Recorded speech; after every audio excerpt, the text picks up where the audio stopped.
Hello, नमस्कार।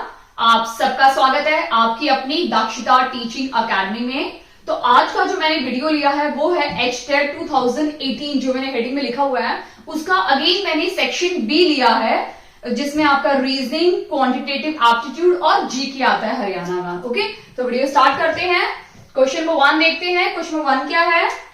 इन a row of trees, मैंने इससे पहले वीडियो में आपको समझाया है कि रो क्या होती है हमारी, जब हॉरिजॉन्टल लाइन होती है या स्लीपिंग लाइन भी बोलते हैं इसको, इस लाइन को हम बोलते हैं हॉरिजॉन्टल, ठीक है। और जब स्टैंडिंग लाइन होती है या वर्टिकल लाइन होती है उसको हम बोलते हैं कॉलम, ठीक है।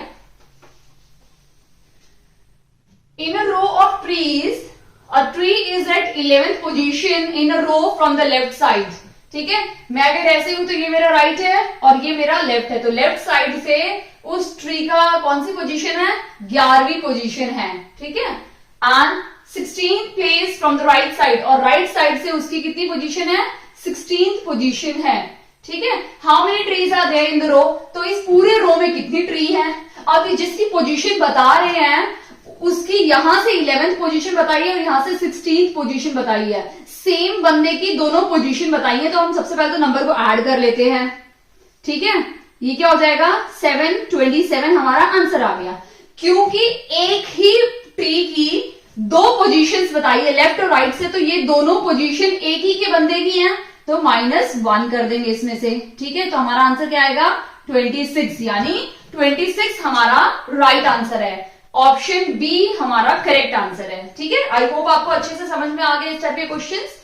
अब हम क्वेश्चन नंबर 2 देखते हैं।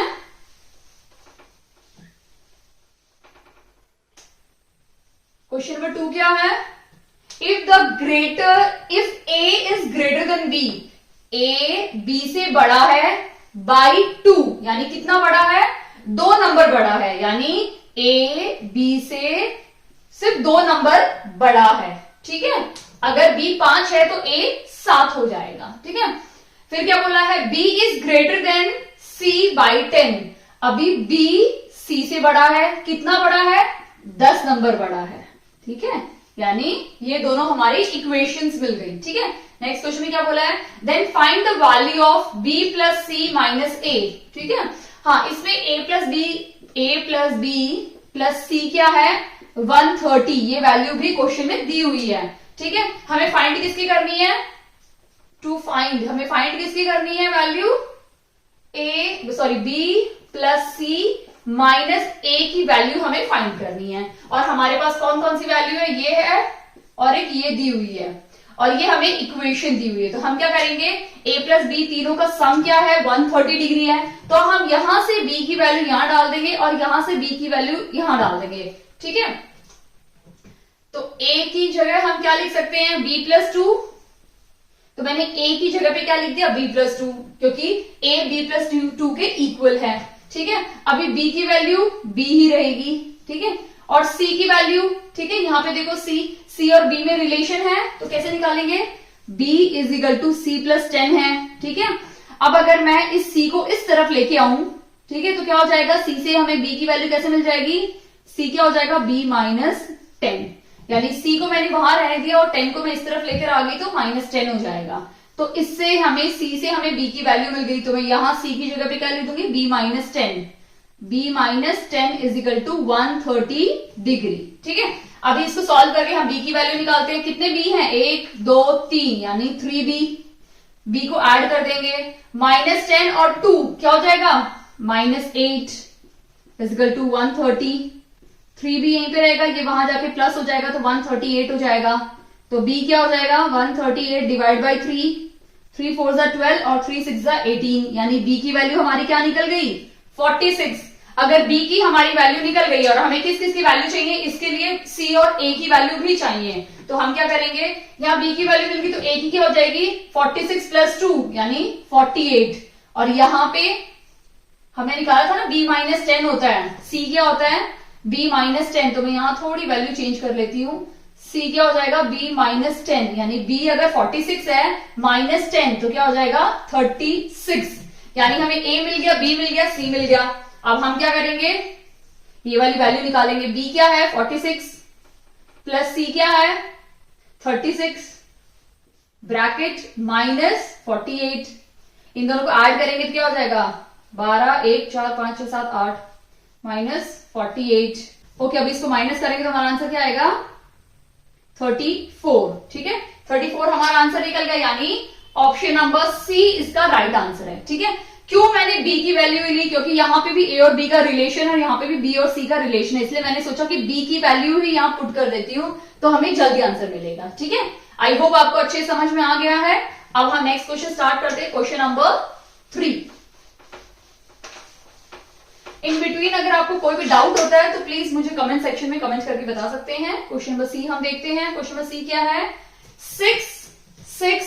6 डिवाइड बाई 6 डिवाइड बाई 3, ये हमें सॉल्व करना है। ठीक है, वैसे तो आप इसको डिवाइड करके भी कर सकते हो, 2 आ जाएगा, फिर 2 से इसको डिवाइड कर दो तो हमारा आपका आंसर मिल जाएगा। बट इस क्वेश्चन को या फिर इनको डिवाइड कर दो और फिर उसको डिवाइड कर दो। बट इस क्वेश्चन को करने के लिए हम क्या कर सकते हैं, अगर हमें कभी भी डिवाइड को ना मल्टीप्लाई में चेंज करना है तो हमें उसका रेसिप्रोकल करना पड़ता है। ठीक है, रेसिप्रोकल का मतलब क्या होता है, अगर 2 है तो 2 का रेसिप्रोकल क्या हो जाएगा 1/2, यानी ये 2 लिखा था, इसको मैंने 2/1 लिख सकते हैं, तो मैंने इसका रेसिप्रोकल यानी उल्टा कर दिया, 1/2 कर दिया।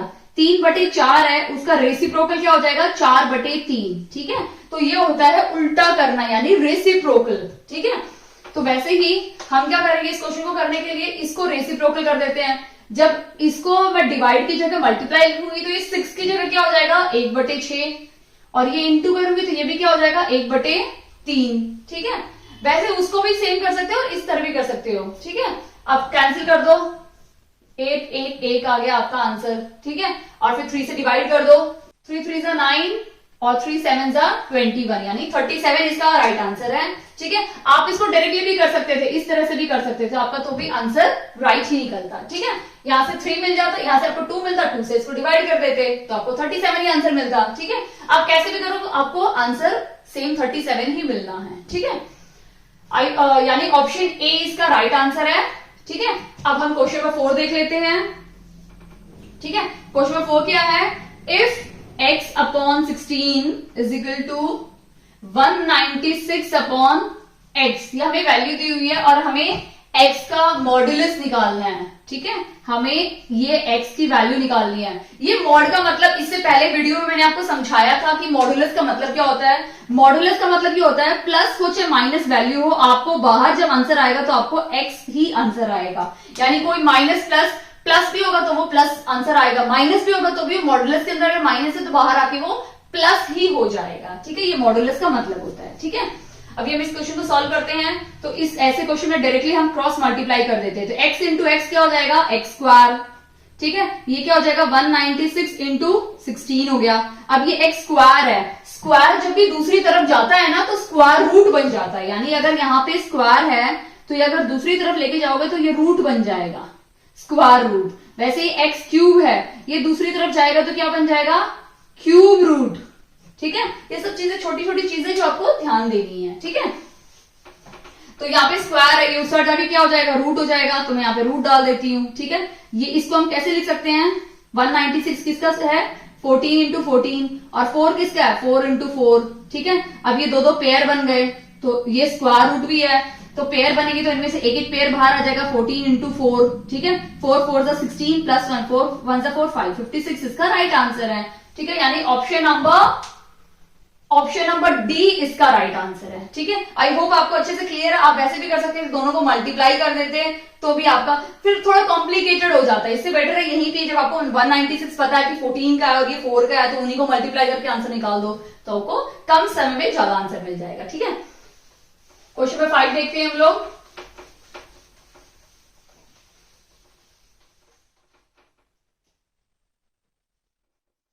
ठीक है, क्वेश्चन नंबर 5 क्या है, find the wrong term in the following series. हमें सीरीज दी हुई है, क्या है सीरीज 4 4 5 2 2 1 1 0 9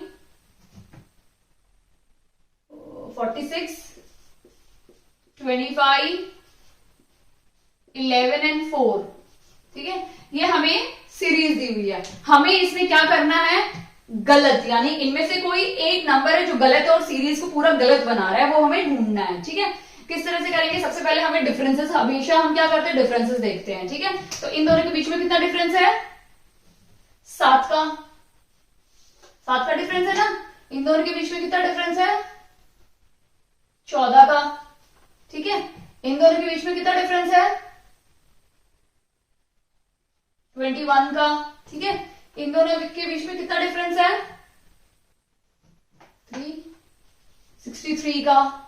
ये सीरीज बढ़ती जा रही है ना। इन दोनों के बीच में कितना डिफरेंस है, 1 2, ठीक है। और इन दोनों के बीच में कितना डिफरेंस है,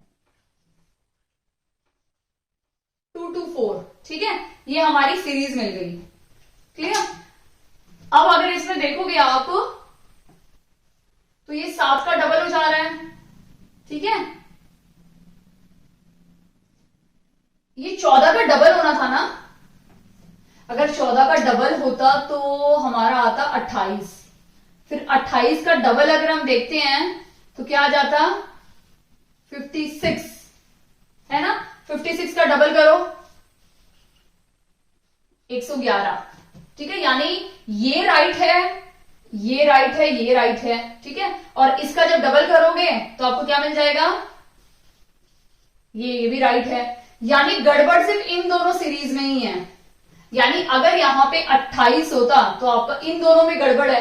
अगर इन दोनों में गड़बड़ है आपकी सीरीज में, इसका मतलब ये दोनों किससे रिलेटेड है, 46 से रिलेटेड है। यानी 46 एक ऐसा नंबर है जिसमें कुछ ऐसा गड़बड़ है जिसकी वजह से हमारी पूरी सीरीज गड़बड़ हो जा रही है, ठीक है। पहले हमने डिफरेंसेस देखा, फिर देखा कि ये नंबर बिल्कुल इनके डबल होते जा रहे हैं, बट 14 के बाद का नंबर 21 है, क्या होना था, 28 होना था।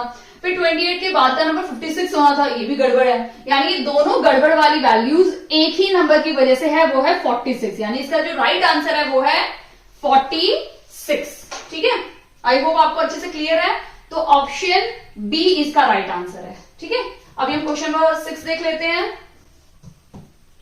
Which of the following fraction is the smallest one, ठीक है। हमें ऑप्शन दिया हुआ है, ए क्या दिया हुआ है, 13 विद 16, ठीक है। बी क्या है, 17/21, सी क्या है,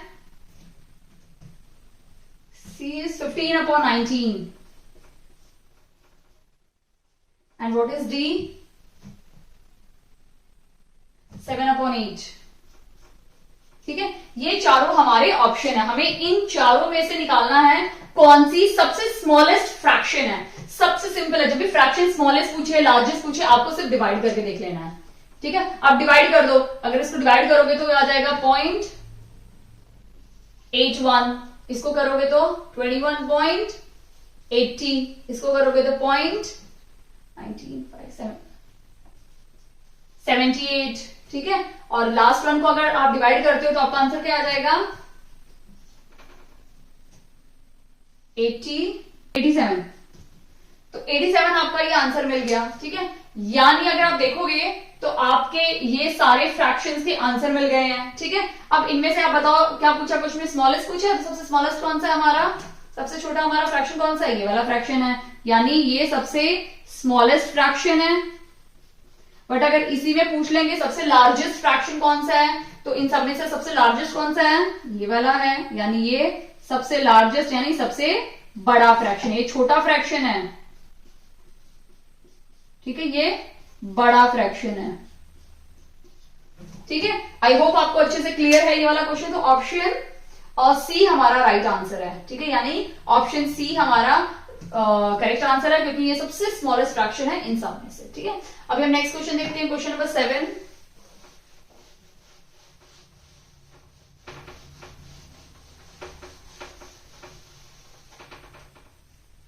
क्वेश्चन नंबर 7 देख लेते हैं कि क्वेश्चन नंबर 7 क्या है हमारा। The side of A equilateral triangle, आपको जब भी दिमाग में आया, जब भी क्वेश्चन में आया इक्विलेटरल ट्रायंगल, इक्विलेटरल ट्रायंगल का मतलब होता है ऑल साइड्स आर इक्वल। देखो इक्विलेटरल ट्रायंगल में नाम में ही है इक्वी, इक्वी का मतलब होता है इक्वल।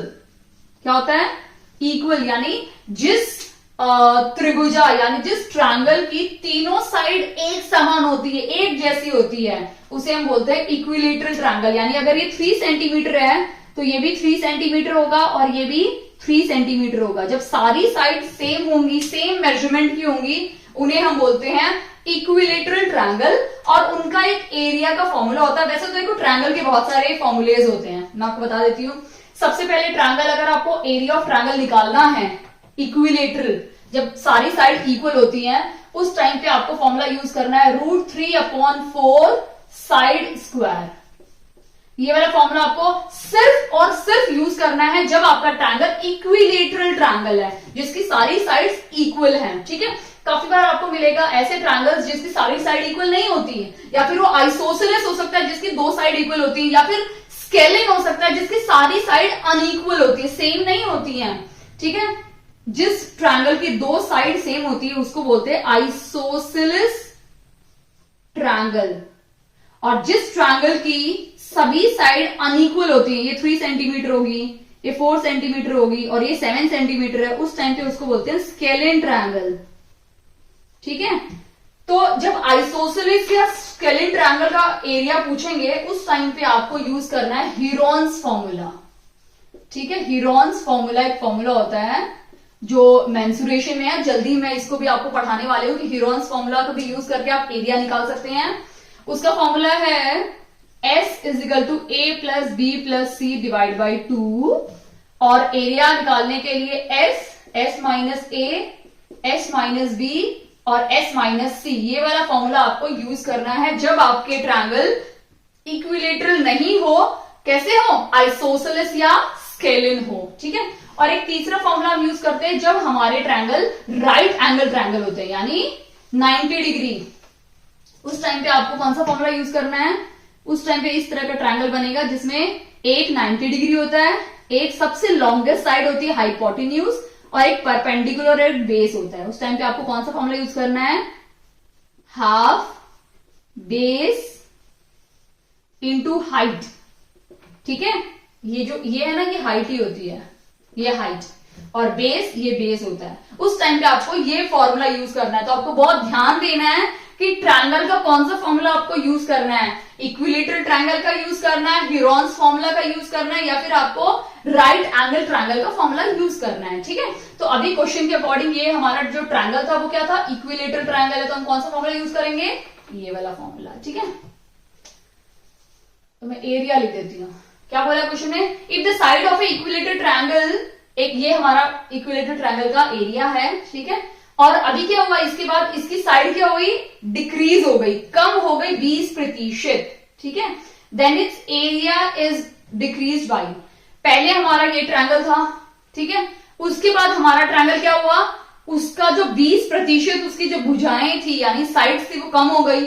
ठीक है, तो नया हमारा ट्रायंगल क्या होगा? ठीक है, तो अब ये जो हमारा ट्रायंगल है इसकी सारी साइड्स क्या ए हैं, तो मैं साइड की जगह पे क्या लिख दूंगी? ए लिख दूंगी, A²। तो ये वो ट्रायंगल है जो शुरुआत में था। उसके बाद इसकी क्या हुई? 20% कम हो गई इसकी सभी भुजाएं। ठीक है, तो नई साइड क्या होगी? पहले ए थी, उसके बाद वो A% यानी 20% ऑफ ए, यानी 20% उसकी भुजाएं कम हो गई। तो अब ये भी निकाल लेते हैं कि न्यू उसकी साइड्स कौन सी होंगी? 100 × A, ये कट गया 5। ठीक है, यानी A - A/5 आ गया। 5 एलसीएम ले लेते हैं, तो -A - 5A, तो ये हो जाएगा हमारा 4/A। अब जो न्यू हमारा जो ट्रायंगल बनेगा इक्विलेटरल ट्रायंगल, उसकी सारी साइड्स क्या होंगी? 4/A, 4/5A, 4/5A। यानी पहले जो ट्रायंगल था उसकी साइड क्या थी? A। फिर जो नया ट्रायंगल बना उसकी साइड क्या होगी? अब ये 20% कम हो गया है, कम हो गया, तो इसकी साइड क्या होगी? 4/5 इंटू A। ठीक है, ये साइड होगी। क्लियर? आपको ये समझ में आया अच्छे से? एरिया था हमारा √3, पहला शुरुआत में जो एरिया था वो ये था। अभी जो न्यू एरिया है वो क्या बन जाएगा? √3/4 साइड स्क्वायर। साइड क्या हो जाएगी हमारी? 4/5 A², ये हमारी न्यू साइड हो गई। ठीक है, अभी हम देख लेते हैं √3/4 A, 4 4 16, 5 5 25 A²। ठीक है, यहाँ पे है √3/4 A²।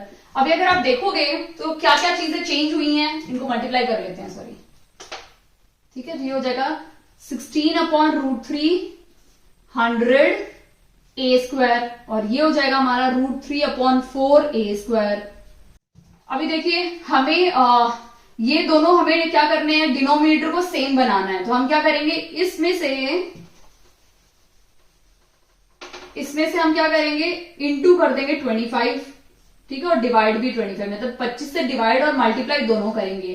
तो ये क्या हो जाएगा 25/√3/100, और ये हो जाएगा 16/√300 a²। क्योंकि हमने इसलिए दोनों डिनोमिनेटर सेम बनाया ताकि हम देख सकते हैं कि कितना चेंजेस आए हैं। पहले जो एरिया था और अभी जो नया एरिया उसमें कितने चेंजेस आए हैं, कितना कम हो गया। तो ये देखो दोनों का 100 सेम कर दिया। तो ये 25 था, ये कितना हो गया 16 हो गया, यानी कितना कम हो गया 9। तो इसका आंसर क्या हो जाएगा, कितना कम हुआ ये 9√3/100 a²। इतना हमारा एरिया जो एरिया ट्रायंगल का जो लेंथ था ना वो इतनी कम हो गई है। ठीक है, अभी हमें क्या निकालना है, क्वेश्चन में परसेंट निकालना है कि कितना परसेंट वो कम हुआ है। ये तो हमें वैल्यू मिल गई, अभी हमें परसेंट में निकालनी है। ठीक है, तो परसेंट में कैसे निकालेंगे हम लोग इसको, हम ये लिखेंगे 9√3/100 a²। नीचे परसेंट कैसे निकालते हैं, हमें जो नंबर मिले अपॉन टोटल, टोटल कितने में से था 25, 25/√3/100। ठीक है, a² डालना भूल गया, यहाँ पे a² आएगा, a² इंटू 100। इसी का परसेंट निकलता है ना, इंटू 100 करेंगे तो। ठीक है, ये कट गया, ठीक है, √3 ये सब कट गया। 25 4 जा, ठीक है, 9 4 जा 36, यानी कितना परसेंट कम हुआ है 36%। यानी शुरुआत में जो एरिया था उसके साइड क्या थी, ए थी, बाद में वो कितनी कम हो गई 4/5 ए हो गई। ठीक है, फिर उसको हमने इक्वल करके देखा कि कितना कम हुआ। ठीक है, कितना कम हो गया था, इतना कम हो गया। ये हमारी वैल्यू है साइड जितनी कम हो गई थी, यानी ये पूरा एरिया ही हमने फाइंड कर लिया, इतना एरिया हमारा कम हो गया। पहले इतना था, उसके बाद इतना नया मिला, तो उसमें से क्या डिफरेंस निकल गया। अब हमें परसेंट निकालना था, तो इसको अपॉन टोटल इंटू 100 कर दिया, तो हमें क्या मिल गया 36%। यानी हमारा ऑप्शन सी इसका राइट आंसर है। आई होप आपको अच्छे से समझ में आ गया है कैसे इसको करना है, कैसे इस टाइप के क्वेश्चंस करने हैं। ठीक है, फिर भी अगर डाउट है तो प्लीज मुझे कमेंट सेक्शन में कमेंट करके बताइए। ओके, अब नेक्स्ट क्वेश्चन देखते हैं, क्वेश्चन नंबर 8। क्वेश्चन नंबर 8 देखते हैं हम लोग। क्वेश्चन नंबर 8 क्या है, हमें अगेन एक सीरीज दी हुई है। ठीक है, 0 6 24 60 और 120। ठीक है, ये हमें एक सीरीज दी हुई है, हमें इसमें से क्या निकालना है, the next term of the series. अभी हमें इसकी नेक्स्ट टर्म निकालनी है। ठीक है, तो देखो नेक्स्ट टर्म भी फाइंड करने के लिए आ सकती है, या फिर मिसिंग नंबर्स आ सकता है, या कोई रॉन्ग नंबर भी आ सकता है। बीच में एक रॉन्ग सीरीज जो हमने पहले एक बार की थी इस क्वेश्चन में ही ना। ठीक है, तो अभी अगर हम इसमें से देखेंगे तो सबसे पहले हम डिफरेंसेस से स्टार्ट करते हैं। सबसे पहली अप्रोच आपके डिफरेंसेस में होनी चाहिए कि इन दोनों के बीच का कितना डिफरेंस है। ठीक है, इन दोनों के बीच का क्या डिफरेंस है 60, इन दोनों के बीच का क्या डिफरेंस है 36, इन दोनों के बीच का क्या डिफरेंस है 18, और इन दोनों के बीच का क्या डिफरेंस है 6। ठीक है, फिर से हम निकालते हैं, इन दोनों के बीच का क्या डिफरेंस है 24। ओके, इन दोनों के बीच का क्या डिफरेंस है 18, और इन दोनों के बीच का क्या डिफरेंस है 12। ठीक है, अब इन दोनों के बीच का क्या डिफरेंस है 6, इन दोनों के बीच का क्या डिफरेंस है फिर से 6, यानी अभी डिफरेंसेस सेम आने लगे हैं। तो अगर नेक्स्ट नंबर हम देखेंगे 6 का, तो 24 + 6 कितना हो जाएगा 30 हो जाएगा ना, तो हमें 30 मिल गया। ठीक है, अब यहां देखो 12 था 18, 12 वो 6 2 12, 6 3 18, 6 4 24, 6 5 30। ठीक है, तो हमें क्या करना है, इसका नेक्स्ट नंबर निकालना है। यहां पे कौन सा नंबर आएगा, तो हमने कैसे निकाला था, डिफरेंसेस निकाले थे। तो अब अगर हम इन दोनों को ऐड करेंगे 60 + 30 तो हमारा 90 हो जाएगा, और जब इन दोनों का डिफरेंस निकालेंगे तो हमें 30 मिल जाएगा, तो ये भी मिल गया। अब हमें ये 60 कैसे मिला था, इन दोनों का डिफरेंस निकालने पर मिला था ना, तो हम इन दोनों को ऐड कर देंगे। इन दोनों को जब हम ऐड करेंगे 120 + 90 तो हमारा आ जाएगा 210। ठीक है, 210 हमारा आंसर आ गया है। तो यानी कौन सा ऑप्शन राइट है इसमें, ये हमारा राइट मतलब आंसर है।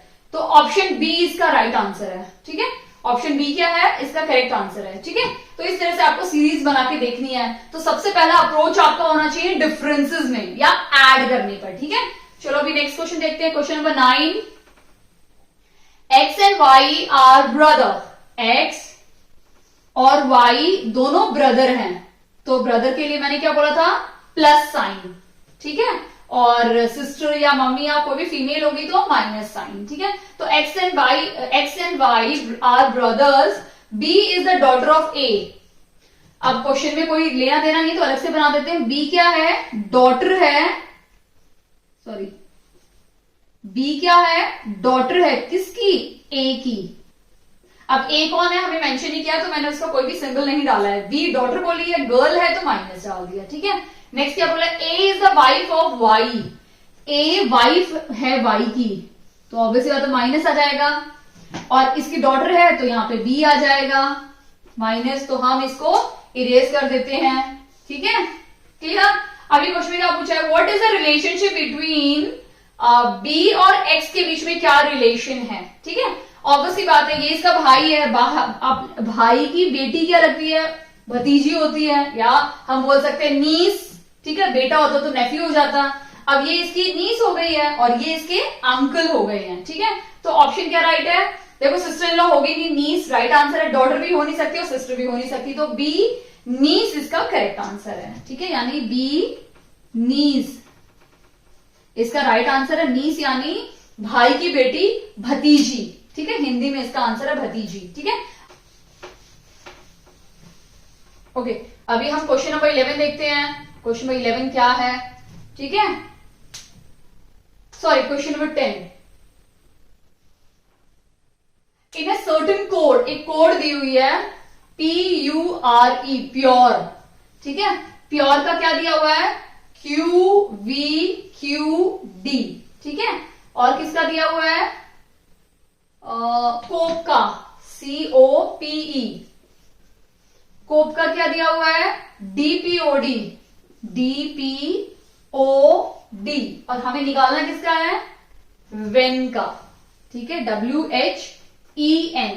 ठीक है, अभी हम सबसे पहले ध्यान से देखते हैं, P के बाद क्या है, Q, यानी यहां पे हम लोगों ने क्या किया है, +1 किया है तो हमें Q मिल गया।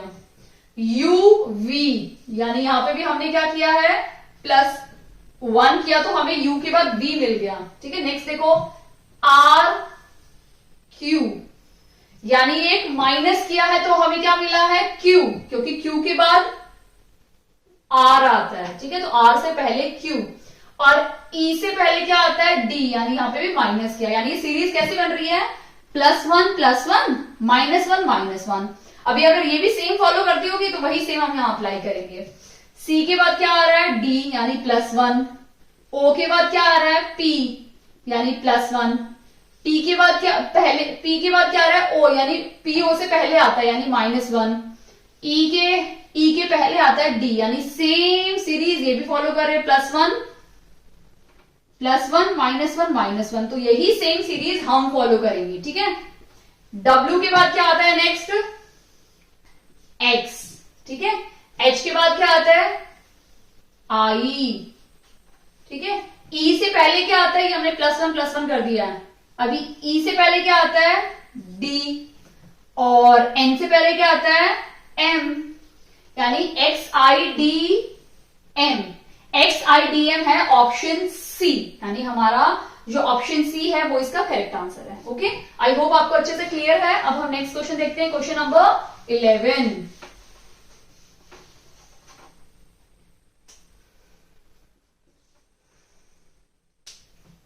ओके, यहां पे फिर से हमें सीरीज दी हुई है, हमें निकालना है कौन सा राइट है। मैं लिख लेती हूं, A क्या है, 3/5, 4/7, 8/9। B क्या है, 4/7, 8/9, 3/5। C और D, C क्या है, 3/5, 8/9, 4/7। ठीक है, नेक्स्ट लास्ट क्या है, 4/7, 3/5 एंड 8/9, 3/5 एंड 8/9। यानी अगर आप देखोगे तो तीन फ्रैक्शन है जो बार बार घूम रहे हैं, 4/7, 3/5 एंड 8/9। तो सबसे पहले इनका हम आंसर निकाल लेते हैं। ये क्या हो जाएगा, 0.40, 5 is 35,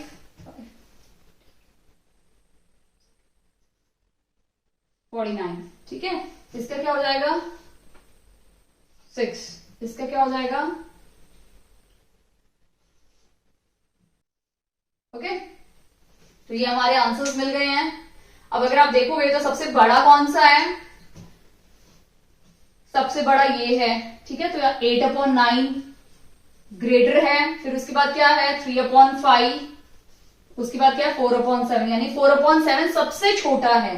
ठीक है, मैं इसको इरेज कर देती हूँ। इस फ्रैक्शन को हम इस तरह से भी लिख सकते हैं, 4/7, 3/5, 8/9। इन दोनों का ही मीनिंग सेम है, क्योंकि ग्रेटर का साइन जो है ना, ये साइन ये उसी साइड उसी की तरफ होता है जो बड़ा नंबर होता है। तो यहाँ पे ये बड़ा नंबर है, यहाँ पे ये बड़ा नंबर है ना, दोनों नंबर सेम है, सिर्फ लिखने का तरीका बदला है, बाकी मीनिंग सब सेम है। ठीक है, तो इसका राइट आंसर क्या होगा, किससे मैच हो रहा है, अगर हम देखेंगे तो ये ऑप्शन डी से पूरी तरह से मैच हो रहा है, यानी ऑप्शन डी इसका राइट आंसर है। ओके, आई होप आपका ये अच्छे से क्लियर है। अब हम क्वेश्चन नंबर 12 देखते हैं। क्वेश्चन नंबर 12 क्या बोला है, find the odd one out. हमें ऑड वन आउट निकालना है। ए है Mercury, Venus, sun and Saturn. अगर आप देखोगे मर्क्यूरी, वीनस और सैटर्न तीनों क्या हैं, प्लैनेट्स हैं, और सन प्लैनेट नहीं है। तो ऑड वन आउट में सन क्या हो जाएगा हमारा राइट आंसर। सन की खुद की एनर्जी होती है, ठीक है, इसलिए सन इसका राइट आंसर है, यानी option C is correct answer. ठीक है, 13 देख लेते हैं हम लोग। 5 फ्रेंड है, in a 5 friend A score more then सी। जो ए है ना, उसने स्कोर किया सी से ज्यादा, तो हम इस तरह से दिखा सकते हैं। ठीक है, but less than D. A score more, C से ज्यादा किया बट डी से कम किया, यानी डी से इसने कम स्कोर किया है। तो मेरा ये बन गया। नेक्स्ट पढ़ते हैं, but D score more than sorry B score more than D. B ने ज्यादा स्कोर किया, डी से ज्यादा बी ने स्कोर किया है, but less than E, but E से कम किया है। ये दो हमें मिल गए। अभी क्वेश्चन में क्या पूछा, हु स्कोर मैक्सिमम रन्स, किसने सबसे ज्यादा रन्स बनाए हैं। तो हम ये रिलेशन देख लेते हैं। देखो डी यहां पे भी है, डी यहां पे भी है, यानी ऑब्वियस सी बात है, अगर डी से ए और सी से ज्यादा डी के हैं तो डी से ज्यादा बी और ए के हैं। तो ये ऐसे रिलेशन बन जाएगा सबका साथ में, डी, ए और सी। ठीक है, बन गया। अब इससे पूछा है कि सबसे ज्यादा स्कोर किसने किया, ऑब्वियस सी बात है ई ने सबसे ज्यादा स्कोर किया है सभी में से, 5 फ्रेंडों में से, यानी ऑप्शन डी इसका राइट आंसर है, ई। ओके, आई होप आपका अच्छे से क्लियर है। अब हम नेक्स्ट क्वेश्चन देखते हैं, क्वेश्चन नंबर 14।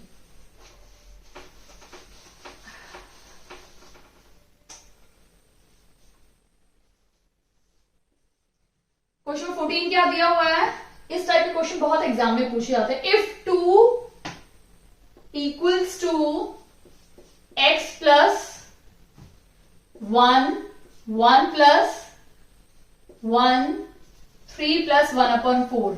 ठीक है, इस टाइप के क्वेश्चन बहुत एग्जाम में पूछे जाते हैं। दिखने में थोड़े अजीबोगरीब दिखते हैं, कॉम्प्लिकेटेड, डिफिकल्ट दिखते हैं, बट होते सबसे इजी हैं। सबसे पहले हम इसको सॉल्व करेंगे। ठीक है, इसको सॉल्व करके धीरे धीरे हम चीजों को सॉल्व करेंगे। देखो कभी कभी कोई रस्सी में गांठ लगी होती है तो हम एकदम से उसको काट नहीं देते, उसको पहले खोलने की कोशिश करते हैं। उसको काट दिया यानी इस क्वेश्चन को आपने स्किप कर दिया। तो बेटर है हम जब गांठ खोलते हैं तो उसको ध्यान से देखते हैं कि पहली कौन सी गांठ हम खोल सकते हैं, कौन सा रस्सा पकड़ के उसको खोलना शुरू करते हैं, तब धीरे धीरे वो सारी गांठें खुलना शुरू हो जाती हैं। तो एक चीज अगर आपको मिल गई उसके बाद आप धीरे धीरे सारा क्वेश्चन सॉल्व कर पाओगे। तो सबसे पहले हम इसको सॉल्व करते हैं। 3 1/4। ठीक है, इसके नीचे कुछ नहीं है तो मैंने 1 डाल दिया। इन दोनों का 4 और 1 का एलसीएम क्या हो जाएगा 4। 4 को 4 से डिवाइड करो, 1 1 सा 1। ठीक है, 1 को 4 से डिवाइड करो, 4 और 4 3 जार 12। इस टाइप के क्वेश्चन को करने के लिए एक और मेथड बताती हूं मैं आपको। आप क्या करोगे, एलसीएम ले लिया 4 और क्रॉस मल्टीप्लाई कर दो, 1 1 जा 1, 4 3 जा 12, आप ऐसे भी कर सकते हो, ठीक है। बट हर क्वेश्चन में आप मल्टीप्लीकेशन क्रॉस मल्टीप्लाई नहीं कर पाओगे, ठीक है, इसलिए ये सबसे बेस्ट मेथड अगर आपको ये आ जाता है तो ये हो गया 13/4, ठीक है। अब हम क्या करेंगे, इसको हटा के 13/4 लिख देते हैं, ठीक है। क्या हो जाएगा हमारा 13/4, ठीक है। अब इस 13/4 को क्या कैसे करेंगे, ये 1 है ऊपर, तो इसको हम 1/1 लिख सकते हैं, तो ये अंदर अंदर के और ये बाहर बाहर के, तो क्या हो जाएगा ये 1 प्लस ये अंदर अंदर के क्या कहां लिखेंगे हम लोग 6 और बाहर बाहर के क्या लिखेंगे 4 ऊपर, ठीक है। जो बाहर बाहर नंबर होते हैं वो हमेशा न्यूमरेटर में आता है, जो अंदर वाले नंबर होते हैं डिनोमिनेटर बन जाते हैं, ठीक है। अब इसको सॉल्व करते हैं हम लोग।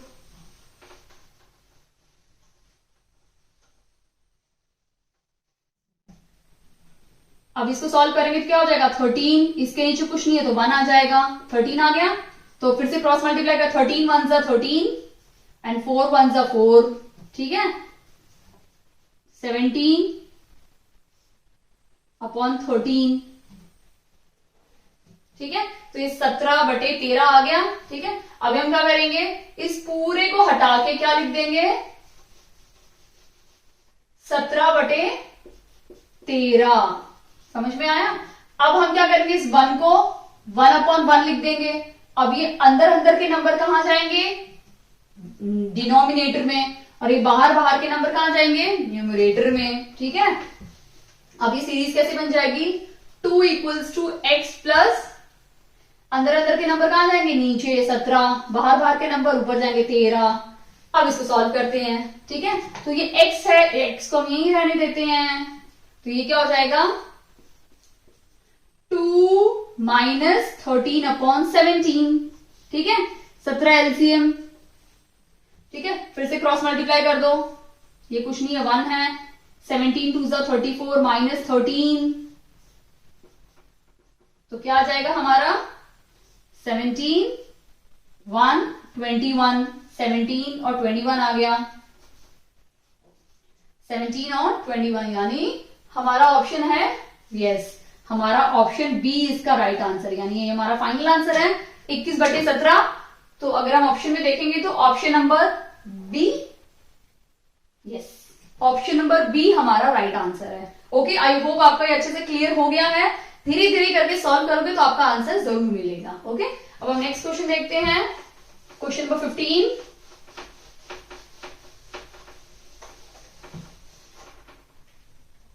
क्वेश्चन 15 क्या है, अ train is moving with a speed of 150 km/h।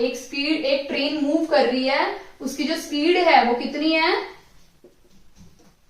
180 km/h, 180 km/h की स्पीड से मूव कर रही है, ठीक है। अभी हमें इसकी स्पीड मीटर पर सेकेंड में निकालनी है। अगर आप देखोगे तो ये फिजिक्स का क्वेश्चन है जो मैथ्स में भी आता है, ठीक है। तो हमें क्या करना है, सबसे पहले मैं आपको एक मेथड सिखाऊंगी। जब भी km/h को आपको मीटर पर सेकंड में कन्वर्ट करना है तो आप कैसे करोगे, ठीक है। उसके बाद आपको कुछ भी नहीं करना, वो नंबर हमेशा याद रखना है और उसको इससे मल्टीप्लाई कर दो, आपका आंसर मिल जाएगा। हर बार आपको ये मेथड करने की जरूरत नहीं पड़ेगी, ठीक है। अब 1 किलोमीटर में कितने मीटर होते हैं 1000, यानी 1 किलोमीटर में कितने हो गए 1000 मीटर हो गए। और 1 घंटे में कितने सेकंड होते हैं, 1 घंटे में होते हैं 60 मिनट और 60 सेकंड, और जब दोनों को मल्टीप्लाई करेंगे तो ये हो जाएगा 3600 सेकंड, ठीक है। तो हमने km/h को किसमें चेंज कर दिया मीटर पर सेकंड में। अभी हम इन दोनों को कैंसिल कर लेते हैं, ये 2 0 2 0 कट गई, 5 2 जा सॉरी ये 2 5 जा और 2 18 जा, यानी मैंने 2 से कट किया, यानी 5/18 मीटर पर सेकेंड, ठीक है। और ये हो जाएगा km/h, ठीक है। यानी जब भी आपको कोई भी नंबर km/h में दिया हो और आपको उसको मीटर पर सेकेंड में चेंज करना है तो आपको 5/18 से क्या करना है मल्टीप्लाई करना है। हमें 180 को चेंज करना है तो हम क्या करेंगे 5/18 लिखेंगे और उसको 180 से मल्टीप्लाई कर देंगे, 10 जा, यानी इसका आंसर क्या है 50 मीटर पर सेकेंड, ठीक है। यानी 180 km/h को हमने किसमें चेंज कर दिया किस में चेंज हो गया, मीटर पर सेकंड में 50 आ जाएगा इसका आंसर, यानी ऑप्शन ए इसका राइट आंसर है। ओके, आई होप आपका अच्छे से क्लियर है। अब हम नेक्स्ट क्वेश्चन देखते हैं, question number 16। Okay, question number 16 हम देख लेते हैं। क्वेश्चन नंबर 16 क्या है, root 18 into 14 into X is equal to 84। ठीक है, इसमें हमें x की वैल्यू निकालनी है, तो बहुत सिंपल है। हम क्या करेंगे, इसको कैसे सॉल्व करेंगे, इस रूट को मैंने आपको पहले भी क्वेश्चन में समझाया, रूट जब उस तरफ जाता है तो क्या हो जाता है, स्क्वायर बन जाता है। ठीक है, तो हम इस रूट को चेंज करके उस तरफ भेज देते हैं, तो क्या हो जाएगा 18 इंटू 14 इंटू एक्स, और उस तरफ जाएगा तो क्या हो जाएगा, रूट हो जाएगा, यानी कि रूट उस तरफ जाके क्या हो गया, स्क्वायर। जैसे मल्टीप्लीकेशन दूसरी तरफ जाके इंटू मल्टीप्लीकेशन दूसरी तरफ जाके डिवाइड हो जाता है, डिवाइड मल्टीप्लाई हो जाता है, प्लस माइनस हो जाता है, माइनस प्लस हो जाता है, वैसे ही स्क्वायर रूट स्क्वायर बन जाता है और स्क्वायर स्क्वायर रूट हो जाता है। ठीक है, तो x की वैल्यू कैसे निकालेंगे, 84 इंटू 84 डिवाइड बाई 18 इंटू 14। ठीक है, 2 9 जा 42। ठीक है, 7 2 जा 14, 7 6 जा 42। ठीक है, 2 से कट गया 42, 3 3 जा 9, 3 2 जा 6। ठीक है, 3 1 जा 3, 3 4 जा 12, यानी 14 2 जा 28। तो x की आंसर क्या है, 28। ओके, यानी ऑप्शन सी हमारा राइट आंसर है। ठीक है, बाकी तो कैलकुलेशन आप पे ध्यान देनी है, आप कैलकुलेशन कैसे करते हैं, कैलकुलेशन रॉन्ग की आंसर रॉन्ग मिल जाएगा, कैलकुलेशन राइट की आंसर राइट मिल जाएगा। ओके, अब हम नेक्स्ट क्वेश्चन देखते हैं, क्वेश्चन नंबर 17।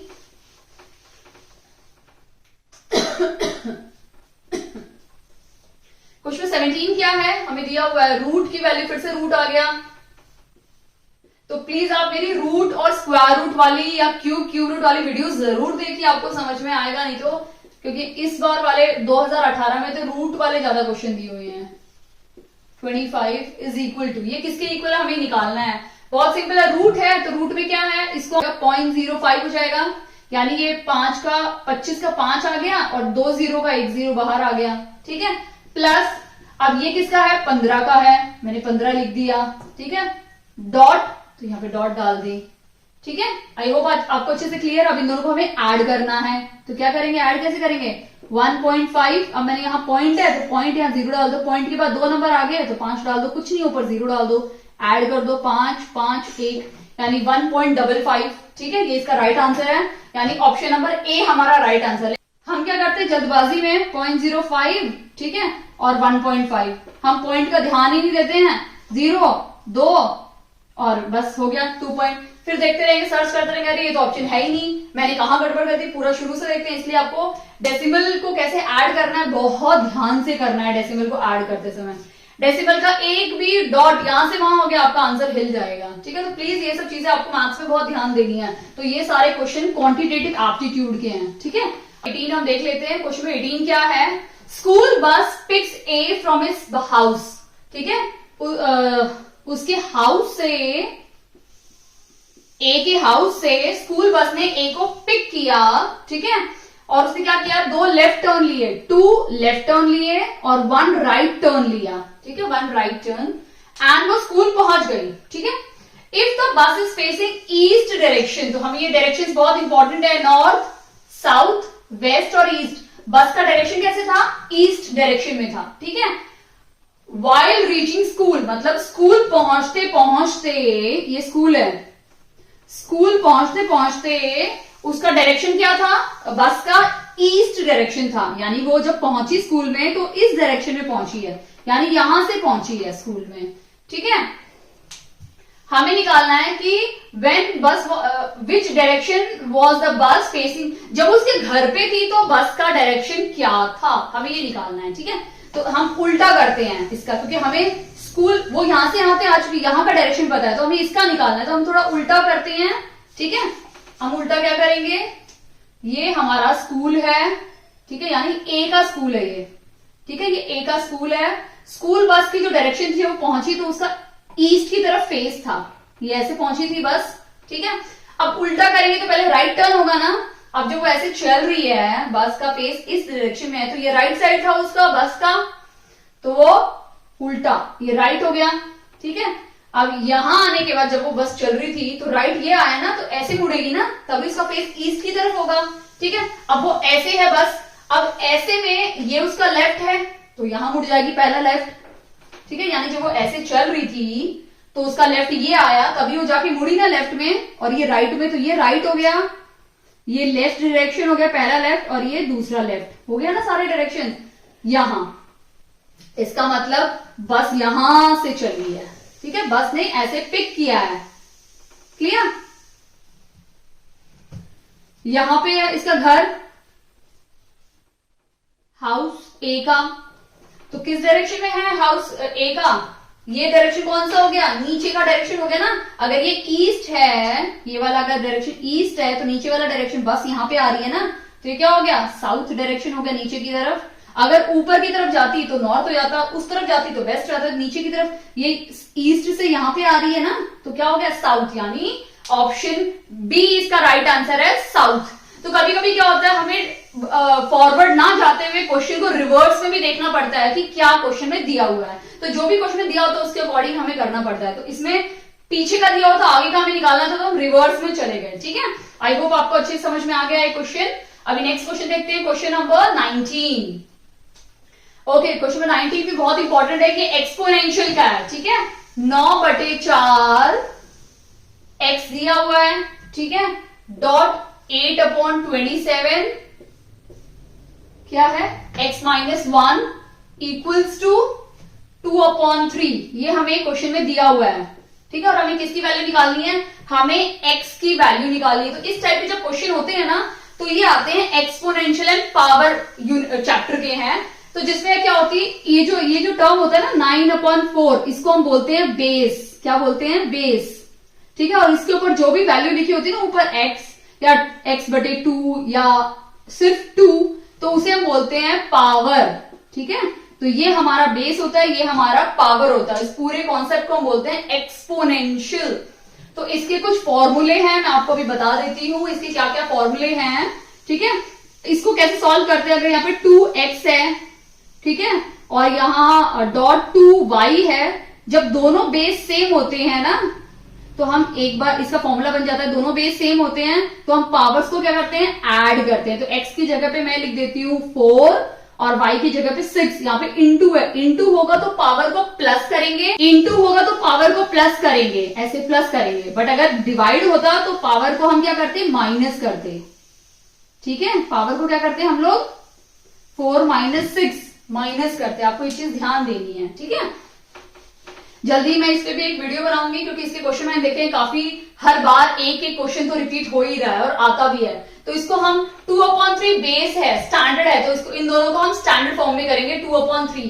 तो 9 को हम कैसे लिख सकते हैं, 3/2 पावर 2 और बाहर हो जाएगा x, लिख सकते हैं ना, इंटू ये 2 को कैसे लिख सकते हैं, /3 पावर 3 और बाहर है हमारा x माइनस 1, ये है 2/3, ठीक है। अभी हम इसको कैसे लिख सकते हैं, इन दोनों को मल्टीप्लाई कर देंगे, ठीक है। a पावर x और y जब होते हैं ना, तो हम क्या करते हैं, बेस लिखते हैं और इन दोनों पावर्स को मल्टीप्लाई कर देते हैं, ठीक है। ये फॉर्मूला है एक्सपोनेंशियल का। तो वैसे ही हम क्या करेंगे, इन दोनों को पावर्स को मल्टीप्लाई कर देंगे, ठीक है। तो इन दोनों पावर को हम मल्टीप्लाई करेंगे, इन दोनों को मल्टीप्लाई करेंगे, ठीक है। बट यहाँ पे देखो ये है 2/3, ये भी 2/3 है, बट ये 3/2 है, ठीक है। अगर आपका 2/3 है, उसको आपको उल्टा करना है, 3/2 करना है, तो आपको पावर्स को क्या करना पड़ेगा, माइनस डालना पड़ेगा, यानी इनवर्स करना पड़ेगा पावर का, ठीक है। मैं आपको करके दिखाती हूँ कैसे करना है आपको। इसको मैं एक साथ चेंज कर देती हूँ, इसको मैं 2/3 करूंगी ना, तो ये जो 2x है ये हो जाएगा -2x, क्लियर। डॉट ये हो जाएगा 2/3, ये क्या है 3x - 3 और ये हो जाएगा 2/3। अभी देखो सारे क्या हो गए, हमारे सेम बेस हो गए, ये भी 2/3 है, ये भी 2/3, ये भी 2/3 है, यहां पे कुछ नहीं है तो 1 है। जब आप दोनों के बेस सेम होते हैं तो पावर्स क्या, यहां दोनों बेस सेम है तो पावर्स को क्या करेंगे, देखेंगे इंटू है ना तो प्लस कर देंगे पावर्स को। तो हम क्या करेंगे, -2x plus 3x minus 3 is equal to 1। ठीक है, अब इन दोनों को सॉल्व करेंगे, प्लस माइनस माइनस हो जाएगा यानी x, ये उस साइड जाके क्या हो जाएगी, प्लस हो जाएगी 4, यानी हमारा x की वैल्यू क्या आ गई, 4। ठीक है, तो ऑप्शन सी हमारा राइट आंसर है। ठीक है, यानी हमारा x की वैल्यू क्या आ गई, 4। तो मैं जल्दी इस पे एक वीडियो बनाऊंगी एक्सपोनेंशियल के फॉर्मूले पे और उसको कैसे यूज करते हैं क्वेश्चंस में। ठीक है, तो आपको काफी हेल्पफुल होगा आपके एचटेट और सीटेट के पेपर को क्लियर करने में। ठीक है, अभी हम नेक्स्ट क्वेश्चन देखते हैं, क्वेश्चन नंबर 20। क्वेश्चन नंबर 20 हम देखते हैं। क्वेश्चन नंबर 20 क्या है, in a certain code language, code language में क्या लिखा हुआ है, PULTA और NOP, क्या लिखा हुआ है, इसका मतलब क्या है, fruit is good, fruit is good. ठीक है, नेक्स्ट क्या है, नॉप QT NOP, नॉप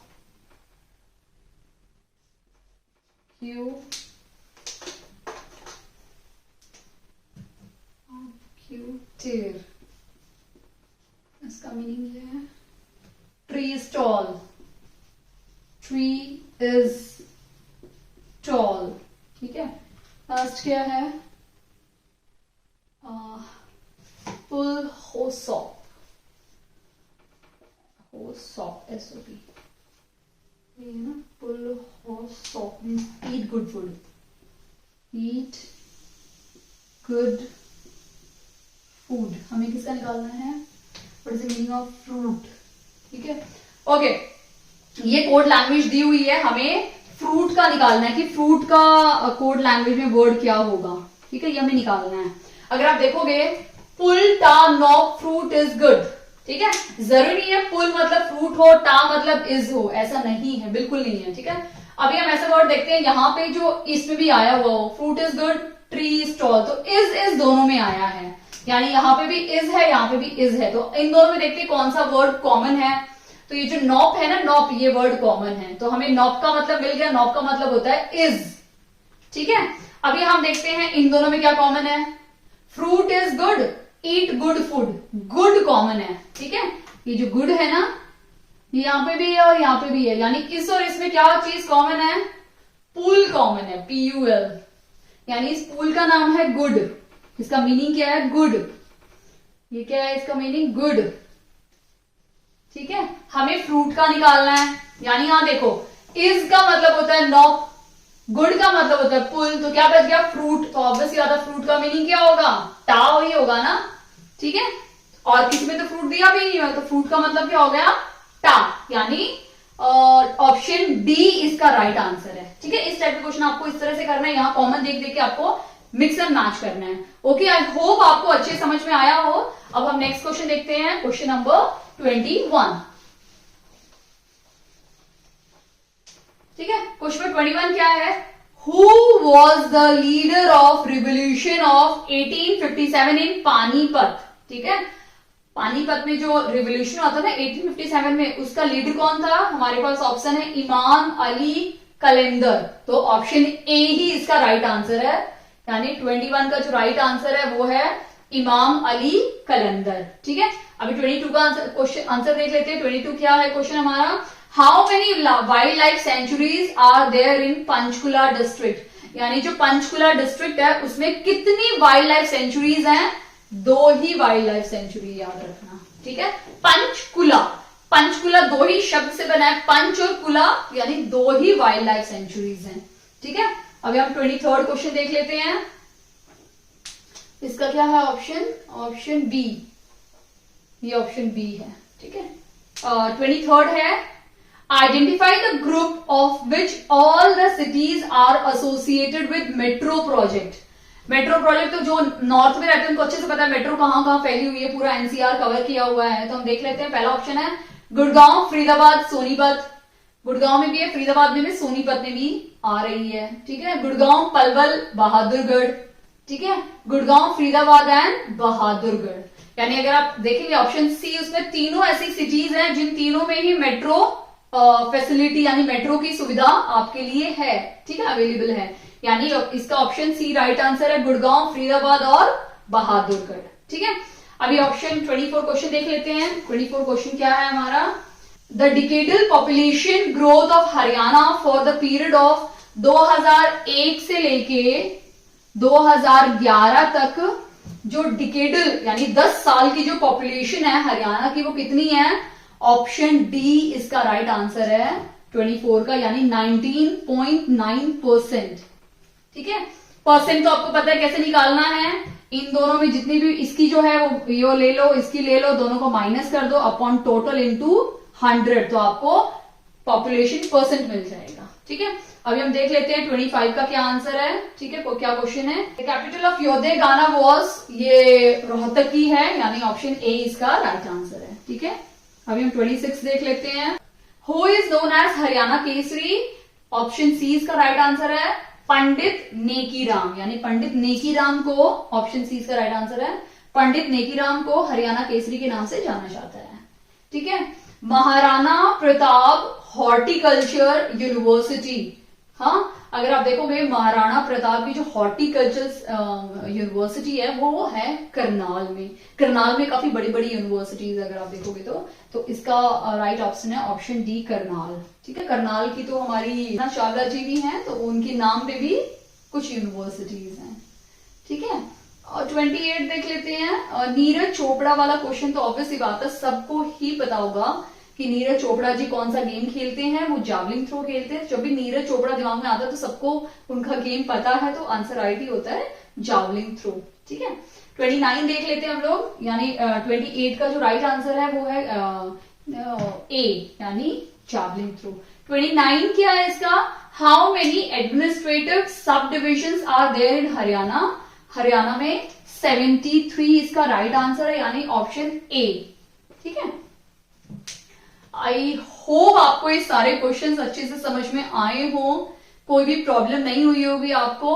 अगर आपको इसी तरह के और भी चाहिए प्रीवियस ईयर रीजनिंग, क्वांटिटेटिव और जीके के पेपर्स की मैं आपके साथ शेयर करूं, मैंने इससे पहले 2019 का शेयर किया था, इस बार मैं आपके साथ शेयर कर रही हूँ 2018 का, इसके बाद 2017, 16, 15 तक मैं कवर कराऊंगी एचटार्ट का, ताकि आपका जो प्रीवियस ईयर पेपर का जो रिवीजन पार्ट है वो काफी हद तक पक्का हो जाए और इस बार आपको रीजनिंग में बहुत अच्छे मार्क्स आए।